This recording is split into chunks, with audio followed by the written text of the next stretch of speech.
அதிகாரிகள் மேண்டேட்டரி இல்லைன்றாங்க. அதெல்லாம் எம்எல்ஏ கிட்ட எம்பி கிட்டலாம் சொல்ல வேண்டிய மேண்டேட்டரி இல்லைன்னு ஆங்கில பத்திரிகைக்கு பேட்டி கொடுக்குறாங்க. கொடுக்கலாமா? அது மாதிரி எது மேண்டேட்டரி இல்லை? ஒரு மக்கள் பிரதிநிதிக்கு சொல்றது மேண்டேட்டரி இல்லையா?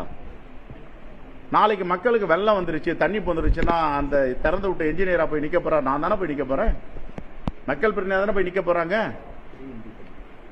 சொல்லுங்க. ஃப்ரீ இண்டிபெண்டன்ஸ், விடுதலை பெறுவதற்கு முன்பாடியே பிரிட்டிஷ்காரர்கள் சொன்ன பேர் நான் நைட்டு எல்லா புத்தகங்களையும் எடுத்து படிச்சேன். ஆதாரம் இல்லாம இதை பேசக்கூடாதுன்னு நீ கேட்கறீங்க. சொல்றேன், இது கூட தேவையில்லாதான்.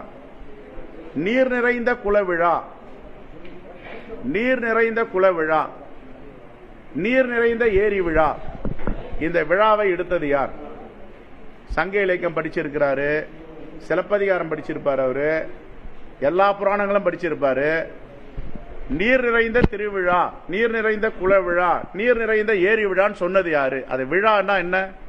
ஒரு நீர் நிறைஞ்சு போச்சுன்னா அதை விழா எடுக்கணும், திறந்து எடுக்கும் போது விழாவோட நடத்தணும். அதுதான் நான் நைட்டு படிச்ச புத்தகத்துல சொல்லுது. அப்படின்னா இல்ல இல்ல நீர் நிறைந்த விழாலாம் கிடையாது, நாங்க ரகசியமா போய் திறந்து விட்டுட்டு வந்துருவோம், ரகசியமா அதை வச்சுக்குவோம், டிரான்ஸ்பரன்சி இல்லன்னு அதிகாரிகள் சொன்னா இத கூட ஒரு மக்கள் பிரதிநிதி கேட்க கூடாதுன்னு சொல்றாங்க. எந்த விதத்தில் நியாயம் இது? இதுக்கு என்னென்னவோ சாயங்கள் பூசுறீங்களே, தப்பு இல்ல அது?